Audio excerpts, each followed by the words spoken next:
हसरत है हमारी बाबा, कर दो वो पूरी आके। मिल जाओ प्यारे बाबा हम बच्चों से आके। मिल जाओ प्यारे बाबा हम बच्चों से आके। भारत में भी मिलजुल के तो किया है, लेकिन फिर भी निर्मित अच्छा है। हर एक को अपने हम जिन्स के संगठन में अच्छा लगता है।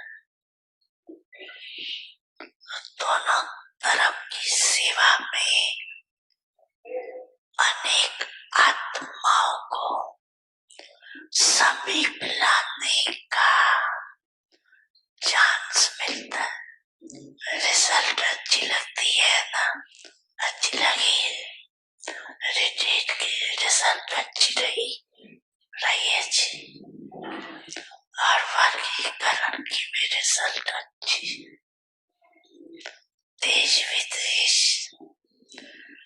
कोई न कोई नई इन्वेंशन करती रहती है और करते रहेगी।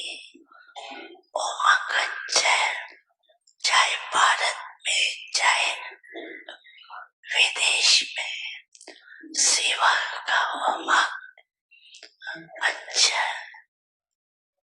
और बाप दादा देखते हैं जो सच्ची दिल से निस्वार्थ सेवा में आगे बढ़ते जाते हैं। उनके खाते में पुण्य का खाता बहुत अच्छा जमा होता जाता है। कई बच्चों का एक है अपने पुरुषार्थ के प्रारंभ का खाता, दूसरा है संतुष्ट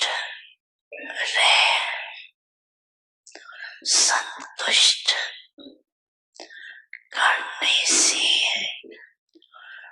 दुआओं का खाता, और तीसरा है सेवा यथार्थ योग युक्त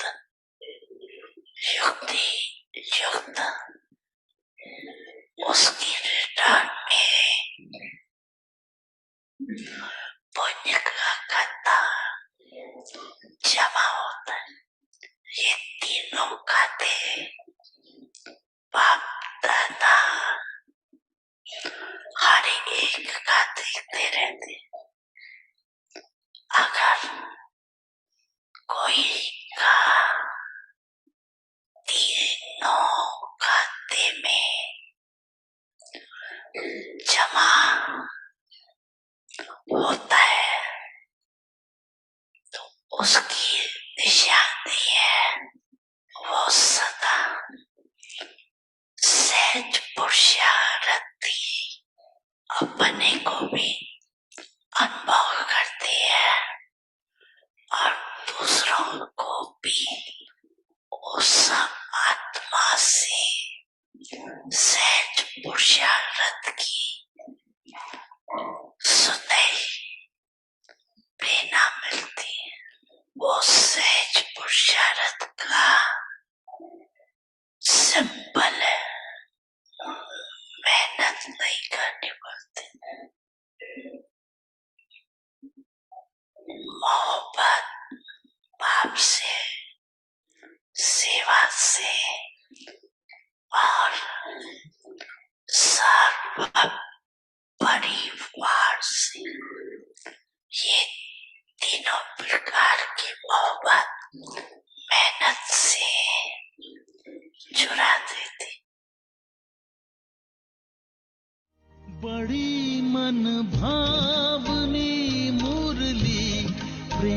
से प्राणों को सींचे, रसीली तान की ये डोर आपकी ओर ही खींचे, आपकी ओर ही खींचे। रूहानी स्नेह का जादू आपकी मीठी बातों में, रूहानी स्नेह का जादू आपकी मीठी बातों में।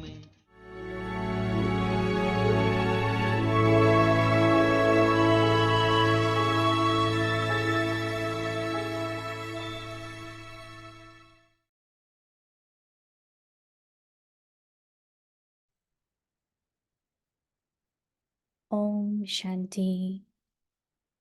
Inculcate the virtue of sweetness and love in Om your शांति। जीवन में मधुरता और स्नेह का गुण धारण कर लो तो दूसरे सब गुण सहज आ जाएंगे।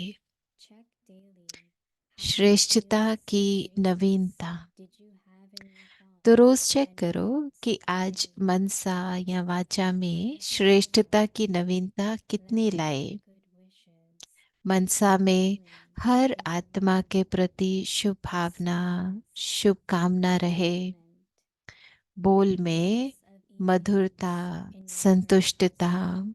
सरलता की नवीनता रहे। Souls तो can ब्राह्मण only आत्माओं के बोल साधारण बोल नहीं हो always सकते। have Madhuban and Madhuban Baba और with you. मधुबन का बाबा With you. सदा साथ रहे You will तो continue to मधुरता का अनुभव experience होता रहेगा। sweetness. Om Shanti. Om Shanti.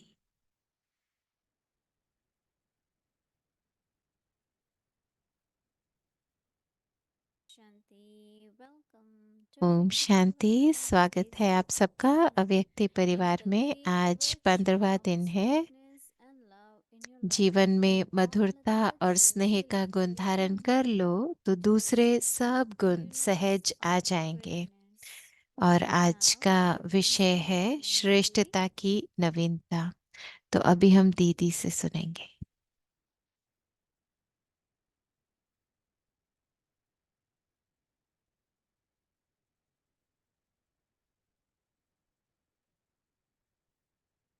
Om Shanti. Om Shanti. Baba's lovely sweet children, बाबा के प्यारे मीठे बच्चे।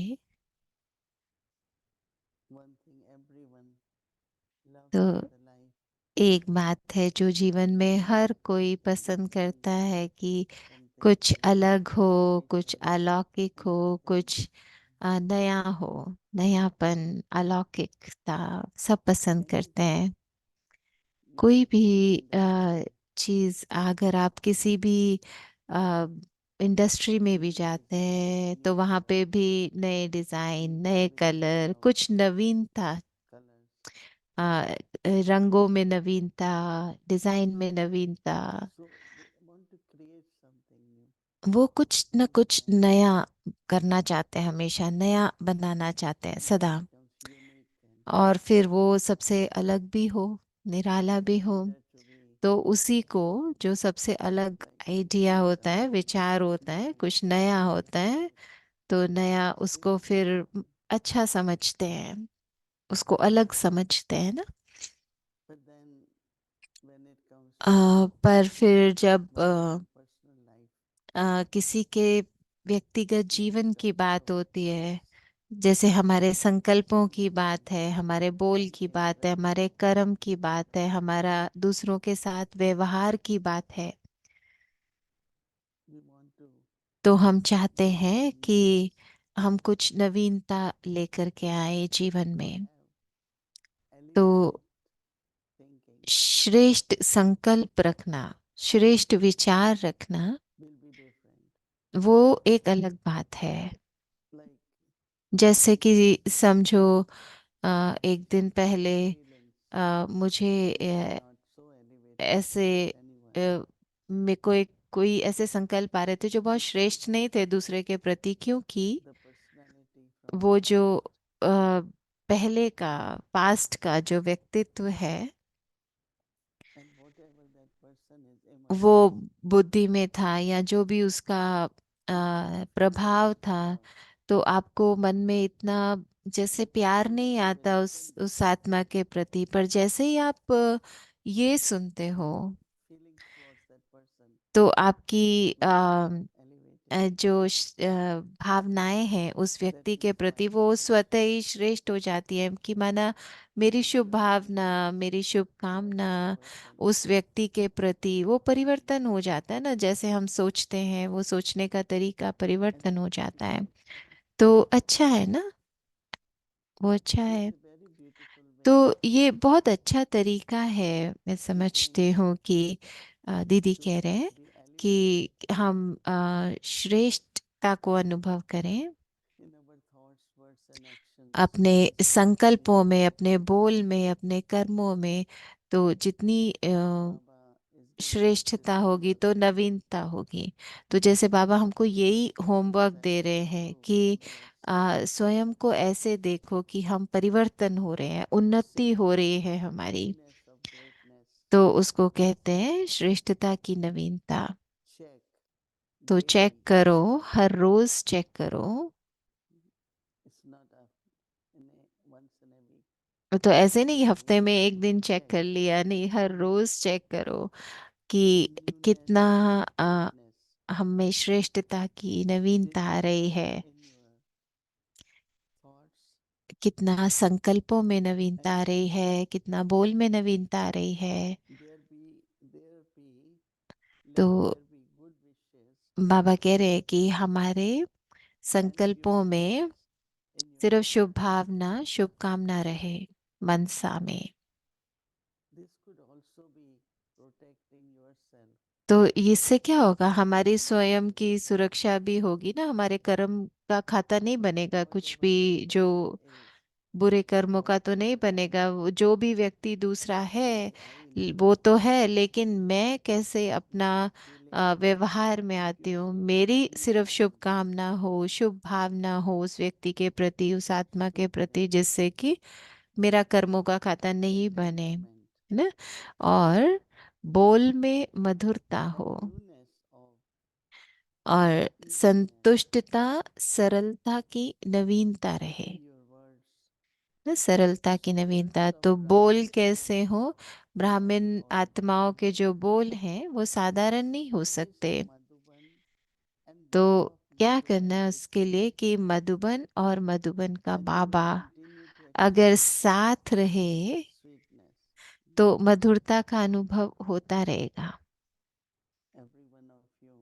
तो आप में से तो हर कोई जैसे बाबा के सामने बैठो, तो जैसे बाबा आज भी आ रहे हैं ना, बाबा का मिलन है, तो दिल में कैसा अनुभव होता है, कैसी भावना होती है, बहुत मिठास का अनुभव होता है, श्रेष्ठता का अनुभव होता है। और फिर क्या है, जैसे बाबा हमसे बात करते हैं तो हम बाबा से बहुत बहुत बहुत मिठास का अनुभव करते हैं, बहुत साधारण तरीके से, लेकिन बहुत सरल है, लेकिन बहुत मीठा है। और फिर आप अगर इसको गहराई में देखें तो इसका अर्थ क्या है कि उसमें कुछ न कुछ हमारे लिए उसमें हमारा उसका महत्व है। जैसे कि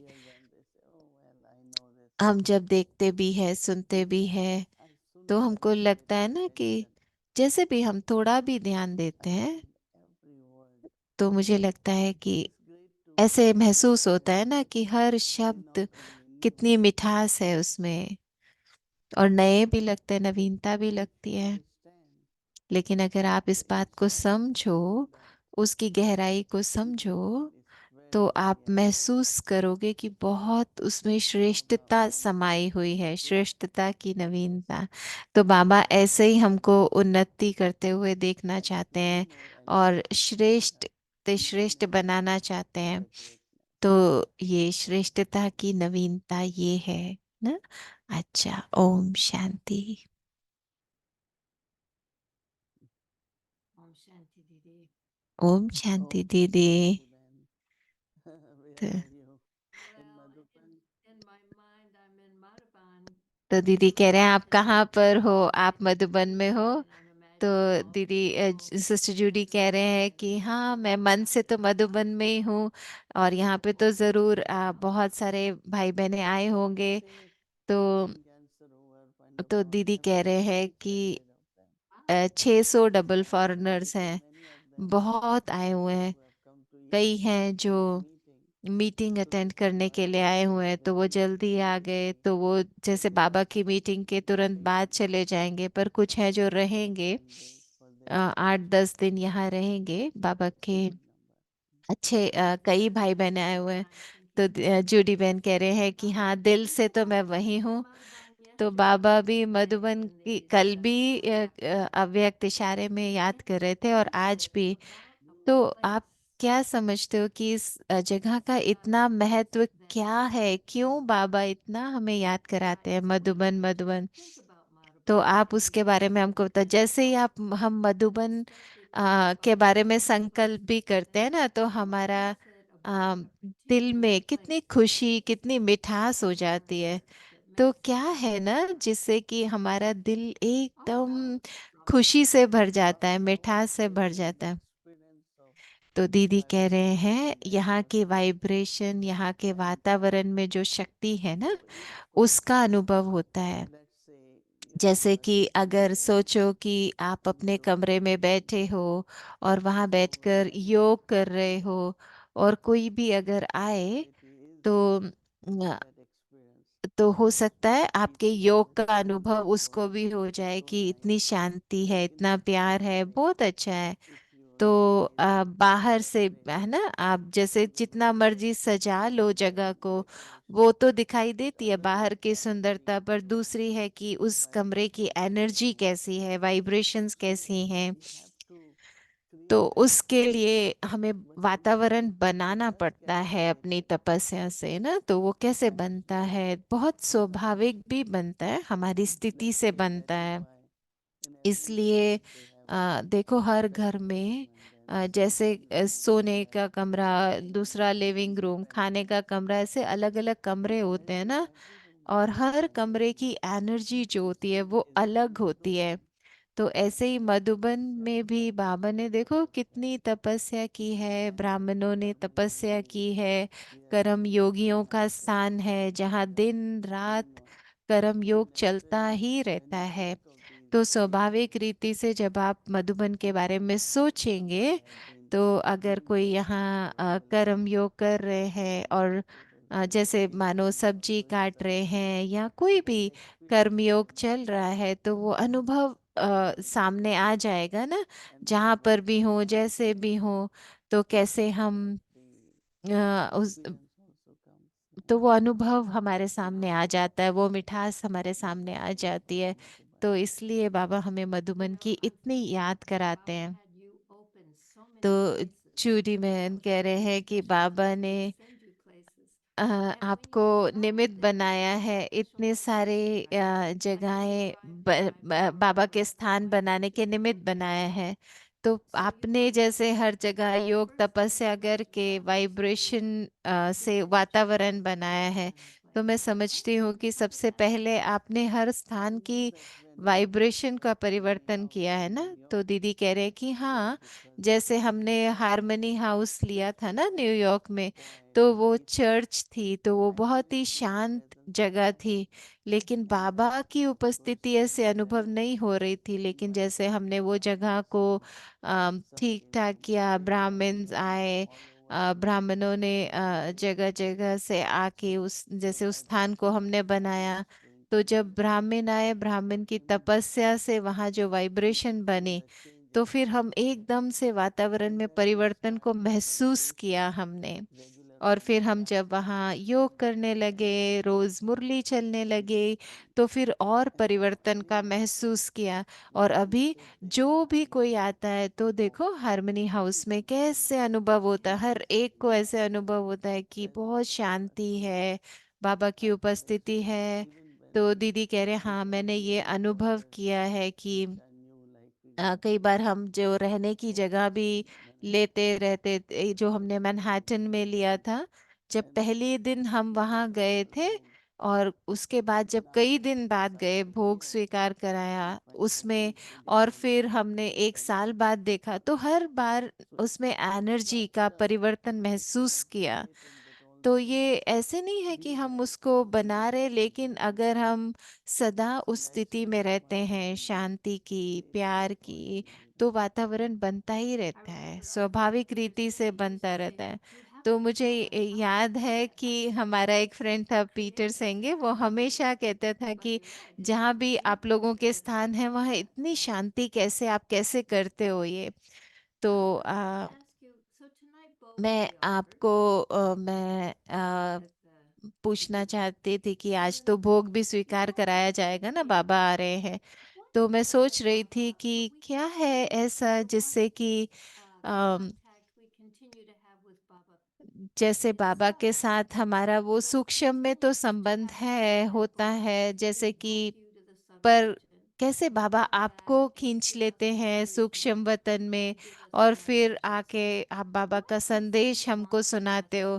तो अभी बाबा क्या चाहते हैं कि हम भोग में कैसा अनुभव करें? वो क्या कर रहे हैं बाबा ये भोग के अनुभव हमको सुना के? आपको क्या लगता है?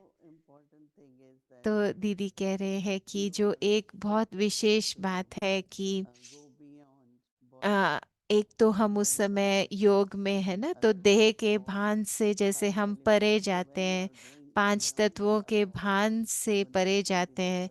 तो जब हम उपराम स्थिति का अनुभव करते हैं, तो सबसे पहला तो वो है कि हम बाबा की तरफ खींचते हैं। और दूसरा, जब हम बाबा के सामने हैं, भोग स्वीकार करा रहे हैं, तो वो जो बाबा के साथ गहरा संबंध का अनुभव होता है, बाबा से वो प्यार का अनुभव होता है, पिता के रूप में बाबा है और हम बाबा को भोग स्वीकार करा रहे हैं, तो वो दूसरा अनुभव है। और फिर तीसरा, बाबा जो स्वीकार करते हैं जब भोग, हाँ, आत्मा की तरफ से, पूरे परिवार की तरफ से, तो उससे वो अनुभव होता है कि कैसे बाबा स्वीकार कर रहे हैं। तो बाबा का प्यार, उसकी जैसे हम बाबा का विचार कर रहे हैं ना, तो बाबा का प्यार हमारे अंदर भी इमर्ज होता है। तो जब वो बाबा का प्यार स्नेह अंदर में इमर्ज होता है, कि बाबा के बच्चे बहुत प्यार से भोग लेके आए हैं, तो फिर वो हमको भी वो प्यार का अनुभव होता है, हमको भी वो बाबा की दृष्टि, वो बाबा की मिठास, बाबा की सुरक्षा, तो वो एक अलग चीज है। और फिर जैसे बाबा हमसे बात करते हैं ना, जैसे बाबा हमको कई ज्ञान की बातें गहराई से समझाते हैं, हमारे प्रश्नों के हमको उत्तर देते हैं ऐसे ना।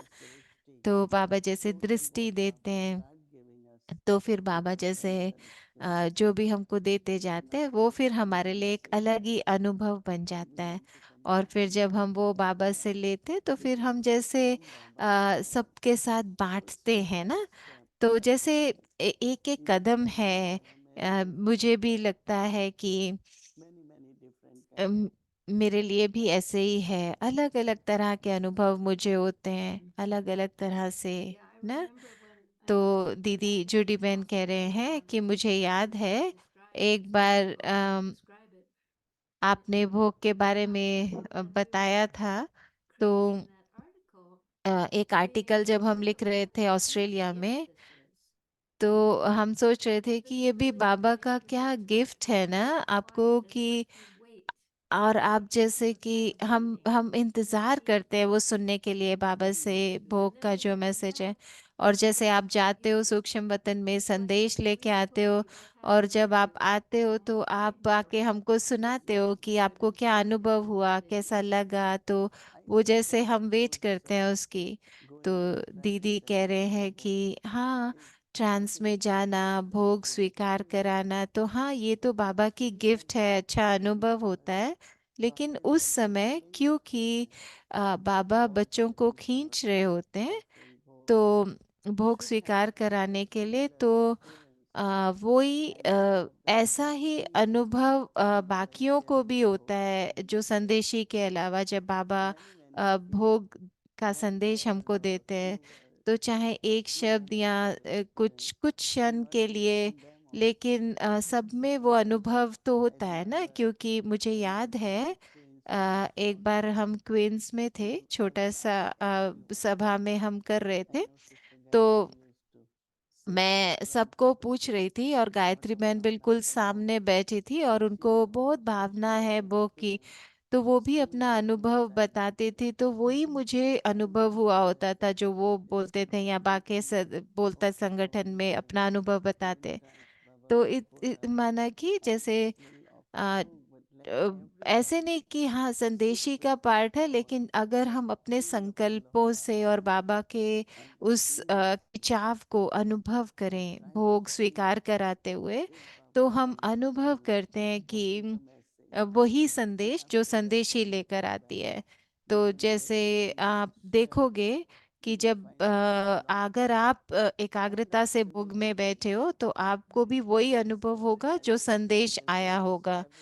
तो मैं हर एक को ये लक्ष्य दूंगी कि आप ये लक्ष्य रखो कि जब भी भोग स्वीकार कराएं, तो आप भी सिर्फ ऐसे नहीं कि वो बहन भोग स्वीकार करा रही है, नहीं, हम सब भोग स्वीकार करा रहे हैं। तो ऐसी भावना से अगर बैठेंगे, तो दीदी कह रहे हैं, जूडी बहन कह रहे हैं कि आ, जैसे कई बार हम दूसरे को देखते हैं तो हमें उसके लिए वो भावना आती है, जैसे पुराने पास्ट की जो हमारे पास उसका प्रभाव होता है। तो लेकिन बाबा आज जैसे कांटों की बात कर रहे थे कि बाबा को कांटों से भी प्यार है तो और बाबा हमको फूल बनाने हैं, लेकिन बाबा कांटों से भी प्यार करते हैं। तो आप क्या समझते हो कि हम कैसे इसको समझे, कांटों से प्यार करना क्या है?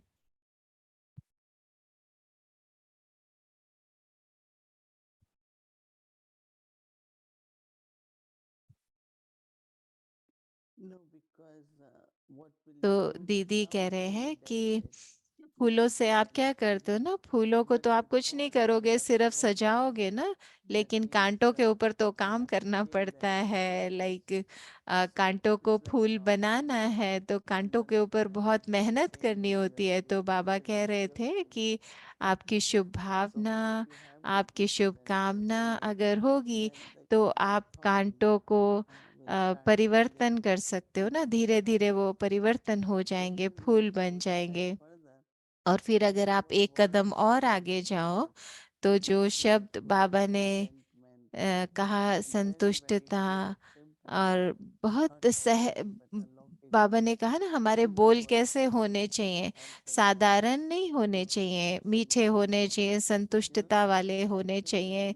तो उससे क्या होता है कि कांटे भी फूल बन जाते हैं, क्योंकि हमारा जो ध्यान है वो बाबा पे रहता है कि कैसे, हाँ और फिर बाबा कैसे कांटों को फूल बना रहे। तो बाबा ने हमारे साथ भी तो यही किया ना, तो ये ही बाबा ने हमारे साथ किया, और वो ही हमको अपने और औरों के साथ भी करना है। लेकिन भावनाएं बहुत पवित्र होनी चाहिए, तो हम ऐसे और कोई शब्द नहीं यूज कर सकते ना। तो so the you must be through your intellect तो दीदी to कह रहे ensure हैं that कि आप everything अपने बुद्धि से तो यहीं पर can use होंगे your ना। intellect is तो अगर principle, मैं कहती but हूँ कि अगर आपकी बुद्धि भी आपको यहाँ खींचे, जहाँ पर भी आप हो, आप वहाँ अपने लिए मधुबन का वातावरण बना सकते हो। तो ये सिर्फ बुद्धि का खिंचाव नहीं है, लेकिन आप जहाँ भी हो अपने योग से आप मधुबन को अनुभव कर सकते हो, और जो आपके आसपास है उनको मधुबन अनुभव करा सकते हो। तो आप बोलो कि चलो हम मधुबन बनाए। तो मैं पीस विलेज को भी कहती हूँ, पीस विलेज तो मिनी मधुबन है। तो आप यही सेवा करो कि जहाँ भी हो वहाँ मधुबन बनाओ, मधुबन का अनुभव सबको कराओ। तो जूडी बेन कह रहे हैं कि हाँ, हम इसको एक ब्लेसिंग के रूप में लेंगे और इसका पुरुषार्थ करेंगे। You're doing fine.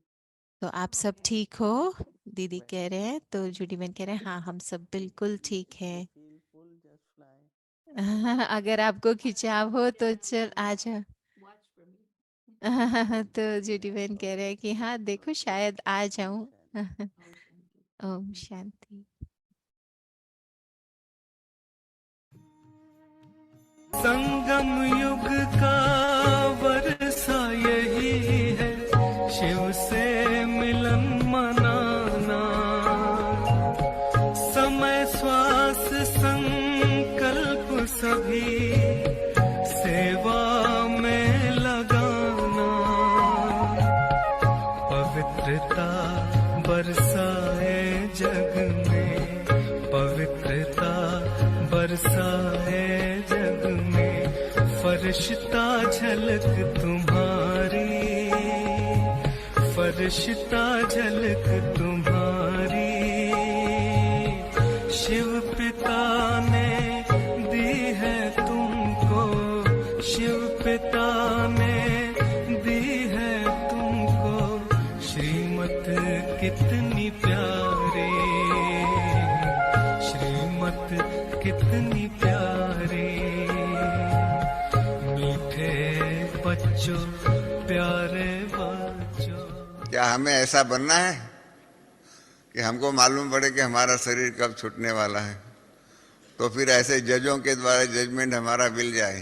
पर तो हमें तो धर्मराज के द्वारा डायरेक्ट हमको ये सूचना मिल रही है, धर्मराज पिता परमात्मा के द्वारा, कि बाबा कहते हैं समय की सूचना जो है ना अचानक ही होने वाला है। इतना सावधान, इतनी सफल, इतनी डिटेल में समय के बारे में पहचान जो है, सारे कल्प की आयु कितनी होंगी, 5000 वर्ष की कैसे होगी, हर युग कितना होगा, और हर एक सारे कल्पों के अंदर हम कितना जन्म लेंगे, इसके हिसाब से सारा ही सृष्टि चक्र का समय का ज्ञान जो है ना, जो बाबा ने दिया हुआ है, इसका मैं आपको बताऊं, हमने 3-4 हजार पुस्तक दुनिया के सभी धर्मों का ज्ञान पढ़ा हुआ है। फिर भी मैं बताऊं कि इस प्रकार की समय की सूचना कि 5000 वर्ष का सृष्टि चक्र है, वो सारा ही किधर भी नहीं है।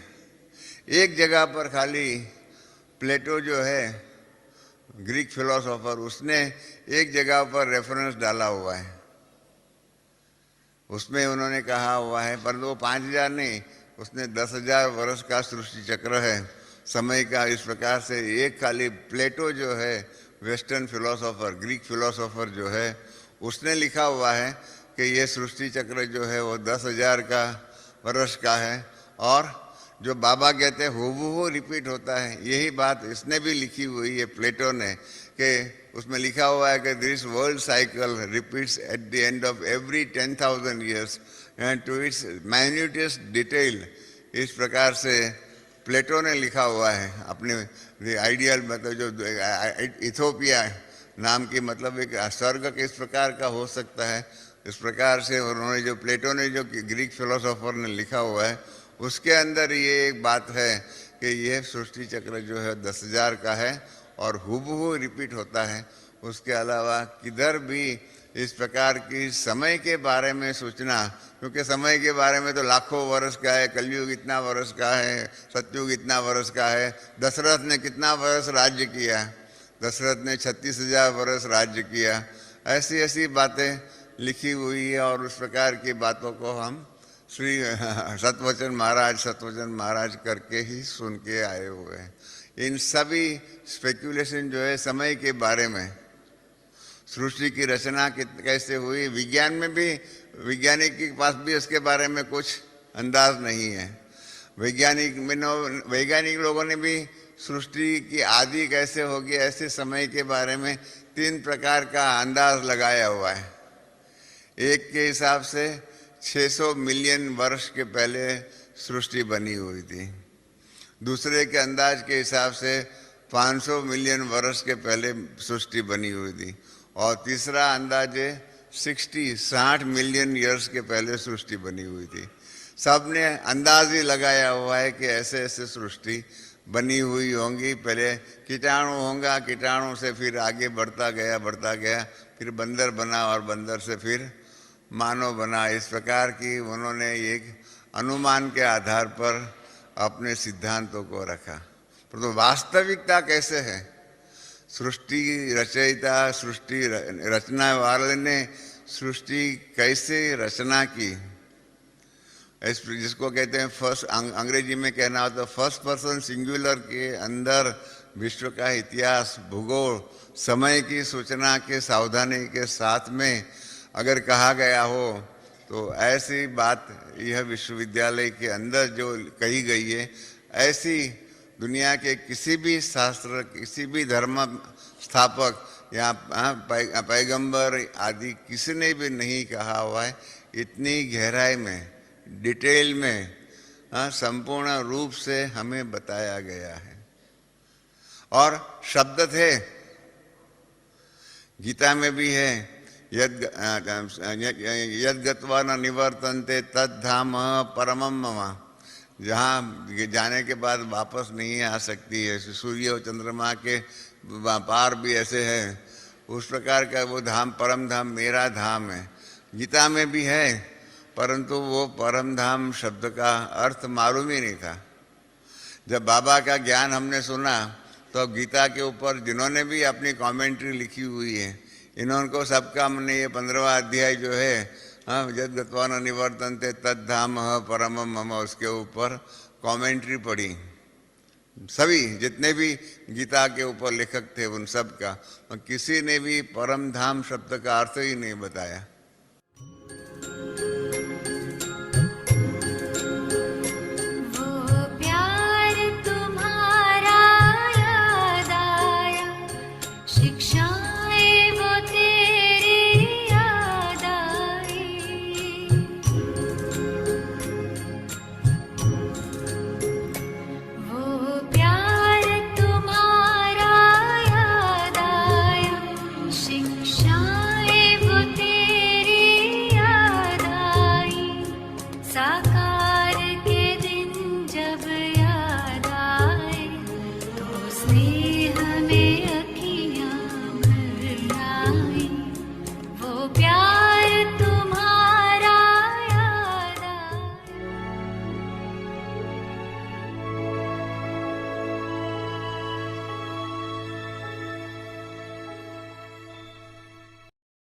है आप सबका।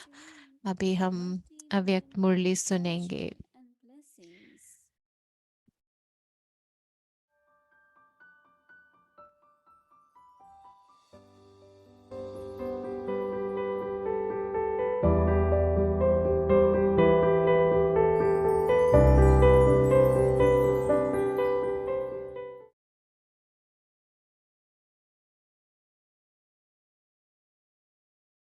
Om Shanti. ओम शांति।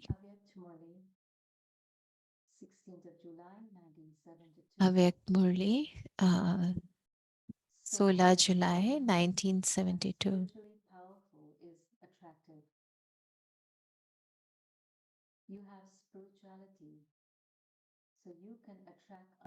तो रूहानियत है, आकर्षित कर सकते हैं, लेकिन जितनी परसेंटेज होनी चाहिए वो है। अगर परसेंटेज की कमी है तो इसको संपूर्ण तो नहीं कहेंगे ना। पास तो हो गए, फिर भी मार्क्स के आधार पर नंबर तो होते हैं ना। जो 3rd डिवीजन वाले को भी पास तो कहते हैं, लेकिन कहाँ 3rd वाला, कहाँ 1st वाला, फर्क तो है ना। तो अभी चेक करना परसेंटेज को।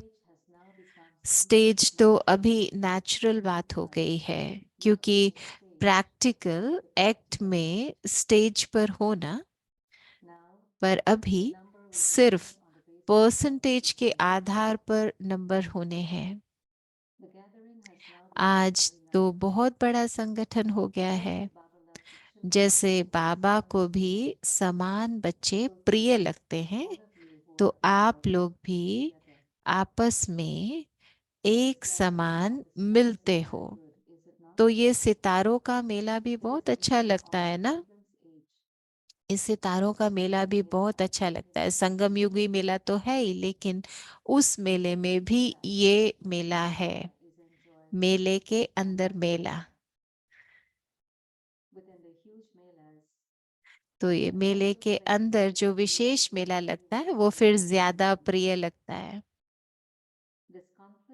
तो बड़े बड़े मेलों के अंदर फिर एक विशेष स्थान बनाते हैं जहाँ सभी का मिलन होता है। तो संगम युग बेहद का मेला तो है ही, लेकिन उसके अंदर भी ये स्थूल विशेष स्थान है जहाँ समान आत्माएं आपस में मिलती हैं। हर एक को अपने समान व समीप आत्माओं से मिलना जुलना अच्छा लगता है। विशेष आत्माओं से मेला बनाने के लिए स्वयं को भी विशेष बनना पड़े। कोई विशेष हो, कोई साधारण हो, तो वो कोई मेला नहीं कहा जाता।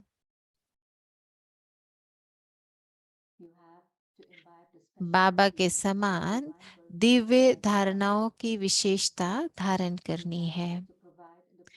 बाबा से जो पालना ली है उसका सबूत देना है। बाबा ने पालना किस लिए की? विशेषताएं भरने के लिए ना। तो लक्ष्य हो और लक्षण ना आवे तो इसको क्या कहा जाए? जो ज्यादा समझदार। एक होते हैं समझदार और दूसरे होते हैं बेहद के समझदार। बेहद के समझदार। तो बेहद में कोई लिमिट नहीं होती। अच्छा। ओम शांति।